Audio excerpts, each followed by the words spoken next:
como hablamos durante este mes, para hablar un poco de las distintas etapas en la mujer. Nos dedicamos a la mujer al ser marzo por el Día de la Mujer. Y bueno, y ahora vamos a hablar de la mujer en la etapa adulta mayor. Vendría a ser que cada vez se extiende más y cada vez las mujeres llegan con mejor calidad de vida, ¿no? Entonces es importante acompañar con la alimentación. En general, cuando ya hablamos de personas de más de 60 años, que en general ahora los vemos y tienen un excelente, o sea, pues lo ves y es como que el avance de la ciencia nos lleva a que están mucho mejor que a lo mejor hace 20 o 30 años, ¿no? Entonces, ¿qué es lo que encontramos y es lo que tenemos que trabajar más? Primero, nunca dejar la actividad física, porque como decimos siempre, es un determinante para que vos no tengas complicaciones de alguna situación que estás pasando, ¿está? ¿Qué podemos hacer? Bueno, adaptarlos y que a lo mejor no sean con mucho impacto, entonces un tipo de actividad que sea más vale tranqui, priorizar la cuestión social, también usarlo para socializar.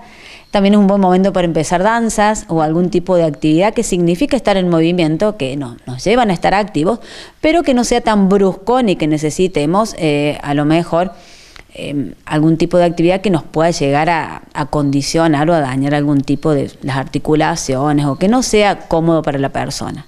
Después es importante también el tema de la medicación. Siempre lo mejor es saber todos los años hacerse un chequeo, si necesito medicación, ver si está bien o si necesito ir adaptándola. ¿Está? Y muchas veces el tema de la medicación también influye en el perderle el gusto a ciertos alimentos, ¿no? Con los años vamos perdiendo, los sentidos van como trabajando cada vez menos, entonces también el olfato y el gusto, que están muy relacionados con la alimentación, a veces sufren cambios, entonces está bueno adaptar la alimentación a ello, ¿no? Y también hablarlo con su médico de cabecera en el caso de sentir cambios en la palatabilidad de los alimentos. Bueno, ¿qué se puede hacer? O a lo mejor cambiarlo, pero no lo tomen como algo normal, se puede hacer algo para lograr modificarlo. Aparte de eso, es importante el tema de la sal, ¿no? Empezar a acostumbrarse a que de a poco es mejor para todos nuestros órganos, empezar a consumir un poco menos de sal. Y el tema de la hidratación, que es en los días que hemos pasado con mucho calor, es de vital importancia porque muchas veces empiezan a perder la sensibilidad, no se dan cuenta que se empiezan a deshidratar. Por eso la importancia de tomar agua y estar hidratados todo el tiempo, por más que no tengamos sed. Es una cuestión preventiva el tema de la hidratación. Y también en cuestión a la alimentación, ir viendo si nos hace falta suplementos nutricionales, que muchas veces son necesarios, sobre todo a veces cuando estamos transitando alguna enfermedad en donde tenemos un gasto metabólico muy alto, ¿no? En donde se queman más calorías de las habituales, por ejemplo, personas que están en un tratamiento oncológico, ¿no? Hablarlo para no ir perdiendo la masa muscular, porque lo que vamos perdiendo después es mucho más difícil de recuperar. ¿Está? Entonces, por ese lado es importante también tener en cuenta esto para hablarlo con los médicos o con su nutricionista.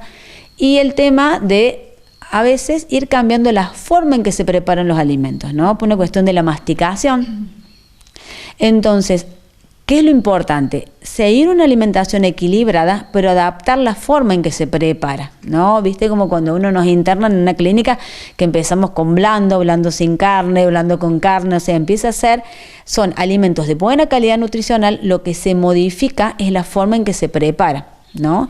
Entonces es importante también tener en cuenta esta situación y también que, a ver, como todo en nuestro cuerpo, empieza a veces a funcionar un poco más lento y alimentos que a lo mejor tolerábamos mucho antes, como pasa con los lácteos, empezamos a tener mayor deficiencia de lactasa, que son enzimas para digerirlos, entonces a lo mejor antes nos caía bien y ahora no tenemos la misma tolerancia, ¿está? Por eso es un buen momento para empezar a probar leche o lácteos sin lactosa y entonces empezamos a ver que podemos tener una alimentación equilibrada, sin necesidad de carencia nutricional, ¿está? Pero adaptándola a esta etapa y teniendo en cuenta también los gustos de la persona y las necesidades individuales. Bien. En relación a las frutas, las verduras, que siempre está la recomendación del consumo, ¿qué pasa en ese caso con el azúcar, que a veces puede ser en exceso también?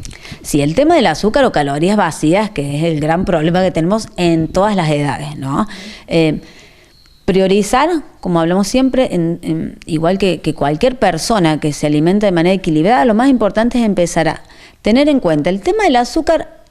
Hay como todo una movida, ¿viste? En la actualidad del azúcar, las harinas y bueno, ¿qué es lo que tenemos que aprender? Que consumir en una cantidad que sea la recomendable y no excedernos. Hay muchos alimentos ultraprocesados o muy elaborados, o por ejemplo, todo lo que son productos de panificación, galletas, que tienen una gran cantidad de azúcar en poca cantidad que comamos. ¿Está? Entonces, ¿qué es importante? Incorporar frutas, verduras de estación, ir viendo según la tolerancia. A veces es más tolerado una fruta o una verdura cocida que cruda, entonces ir adaptándonos a ello.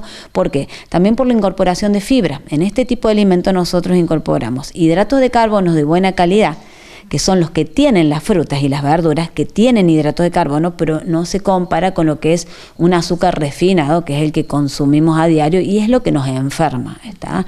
Entonces, incorporar frutas y verduras de estación, que sean variados, y bueno, y el tema de los dulces, son los que nosotros diríamos los permitidos. En alimentación, siempre tratar de mantener un equilibrio 80-20, ¿está? 80% de las veces las trato de hacer bien y ese 20% son para los permitidos, para los gustos, Entonces, de esta manera nosotros logramos equilibrar de una manera que sea fácil de llevar, ¿está? No hay nada que esté prohibido.